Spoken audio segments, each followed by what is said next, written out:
Alright, return of the real Wargamer. Combined Arms, Combat Operations in the 20th Century, Strategy and Tactics Magazine game number 46. Let's see. Yeah. I am already, okay, so I would say, disappointed with what I've seen here. But I should explain that. I'm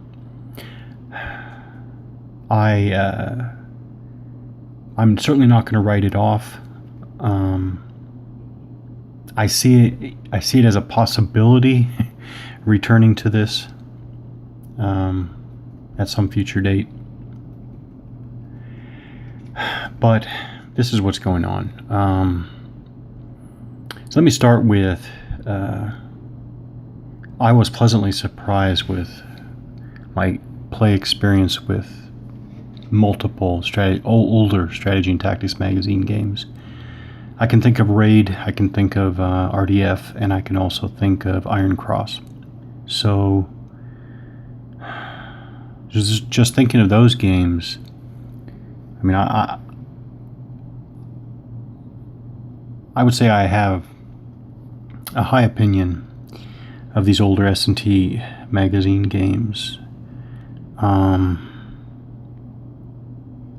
experimental was this game design, Combined Arms? I'm not sure. It sure seems to be fairly experimental. But this is what I found that is just disappointing me. So I'll walk through this. So this is what I found, and I'm going over this because, first of all, I did not cover every word of the rules. This, by the way, this I don't know what you want to call this type of I don't even know what you call this, but this weird single sheet, rule thing. I meant to scan this and make my own normal book. I'll do that if I come back to this game for sure. I found this quite irritating to be flipping around. I don't know how people put up with this, but anyways, I did not go over every word of the rules, and I easily could have missed something. But this is where I'm at.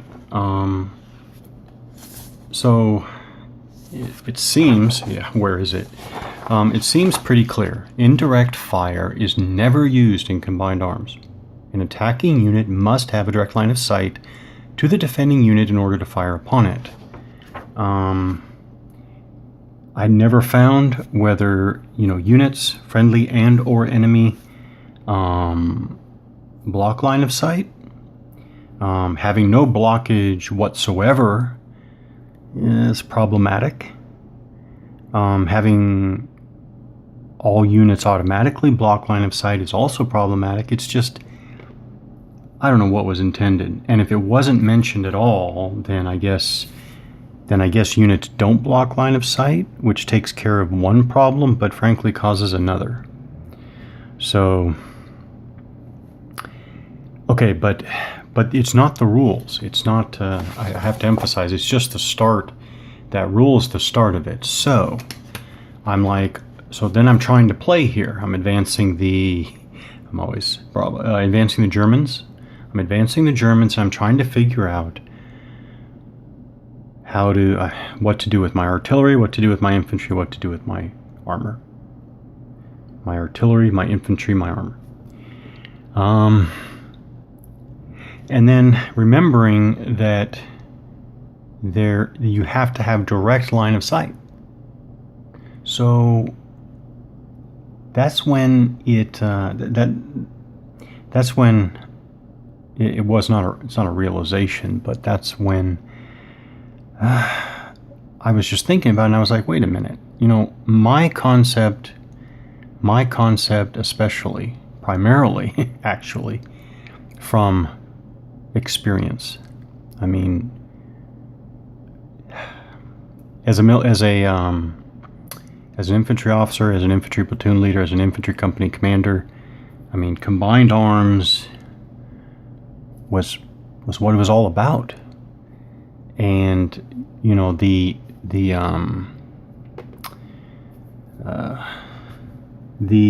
want to call it, the pinnacle of training was the combined arms live fire, which is combined arm, which is demonstrating a proficiency, I won't say mastery, but a proficiency in combined arms. And I'm thinking, what is wrong with this picture? And I think what's wrong with this picture is, if you can't have indirect artillery fire, that is a basic part of combined arms as I understand it.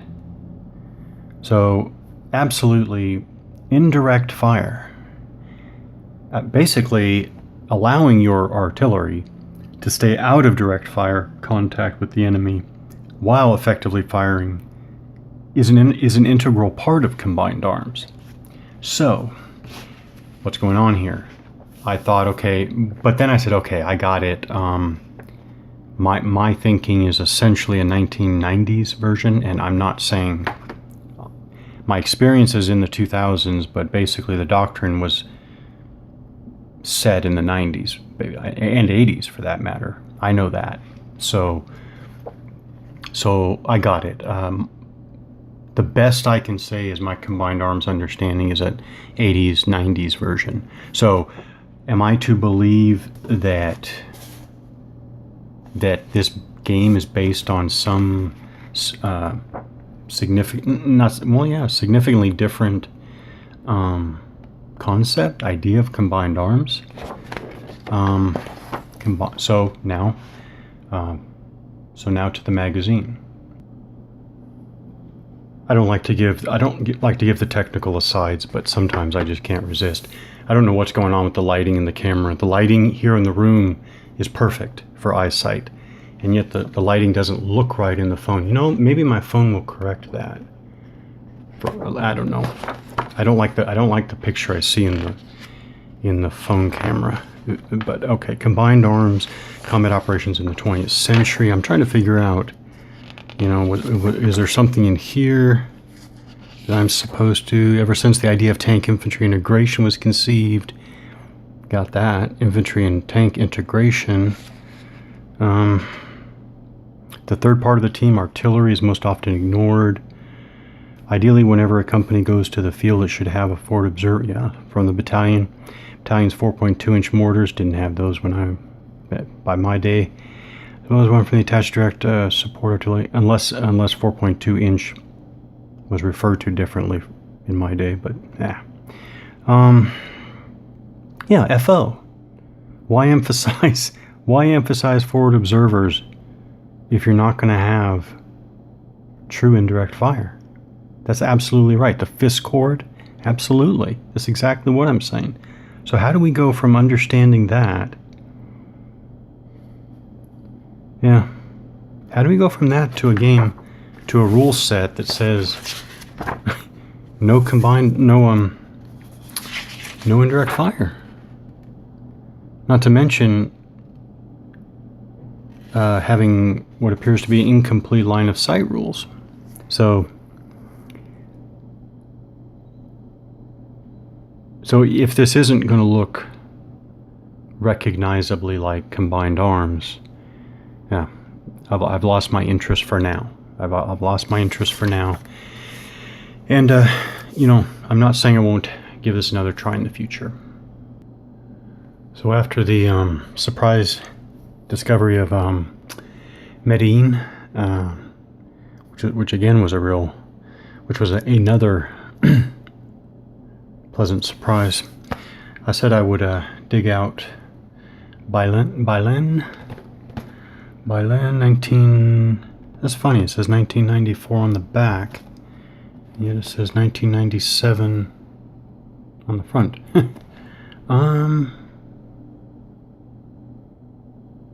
I would guess that the front is correct. 97. Ludopress. Huh. Well, anyways, a good number of years newer than Medellin. Same system, La Sombra del Águila, the Shadow of the Emperor, or the Shadow. I always want to say that, the Shadow of the Eagle. Shadow of the Eagle, Bailen, 1808. So, interested. Let's work on those counters. I am not, I'm really not a components guy, but these markers, these counters are actually the exact same, I guess, style, format, layout, and everything as Medellin, but they are actually substantially better. Pictures are better, graphics are better. The back, Medellin had the units were one-sided. Were all the counters one-sided? I can't remember. Well, the units were definitely one-sided. Here we're going to get two-sided so that the backs can show disrupted, or whatever it is, disrupted or disorganized, I guess. Just substantially better.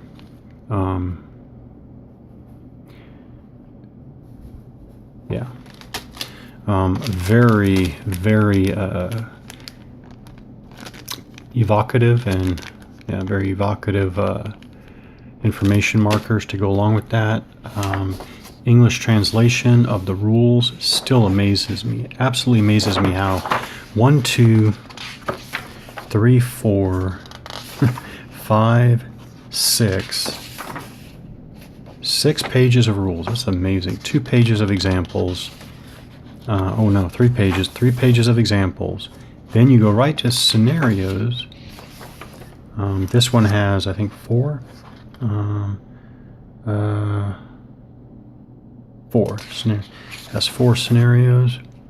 What else do we have? Oh, I'm sorry, 5. Death. I never saw the death to the invader. Oh, wow. Hypothetical scenario. Huh. I never even saw the 5 there. Huh. Okay.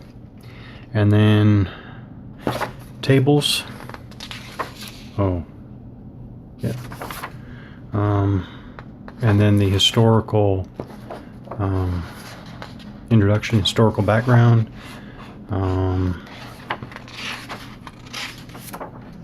All of that in the English translation of the rules, etc. That's the English translation. Here's the beautiful, very nice Spanish version of the rules. These rules are, as far as I can tell so far, these are in everything, in all important senses, same as Medellin. Yeah, again, beautiful Spanish rules, scenarios, beautiful Spanish historical background. So here you get, unlike the English black and white translation, here you have the Spanish text that's translated in the English one, but here you get the inside. You get this one, full color. That's pretty nice. That looks like an osprey. That looks like something from an osprey book. Yep. Very nice. Very, very, very nice. Table of orders. The map is, I mean, I accepted Medellin's map for its functionality, but the Bailen map here is actually nice. It's actually very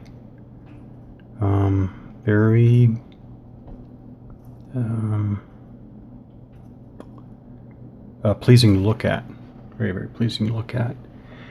Level coloration going in the correct direction. Now, I did notice one thing though. This, what they call moderate slope, and then what they call forbidden slope. There are lots of typos throughout. Oh well. But that is not very clear. This is pretty clearly moderate slope. Right there around San Cristobal. That's obviously what they call the moderate slope. And this is obviously, let's see, this is obviously the forbidden slope. But some of the stuff that's in between, and especially this right here, what's that supposed to be? Is that supposed to be level 2 surrounded by Oh, I'm glad I talked myself through that, because actually that looks like the other patches of level 2. Okay, so I was wondering if this was supposed to be level 2 surrounded by forbidden slope.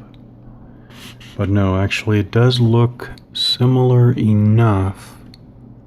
Not exactly the same, it looks similar enough to these other patches. Okay, so nice map. Now let's see about a scenario. Actually, before I get to a scenario, it has these 2 full color, I guess you call them advertisement inserts here in the game I got. This is, let's see, yeah, this is the Shadow of the Eagle. Oh, these 3 battles, yeah. Alea. Wargame magazine. Well, it's all in Spanish though. Details of the, yeah, on the back there. But this was probably a great idea. Was this No Pasaran? The battles for Madrid. Volume 1.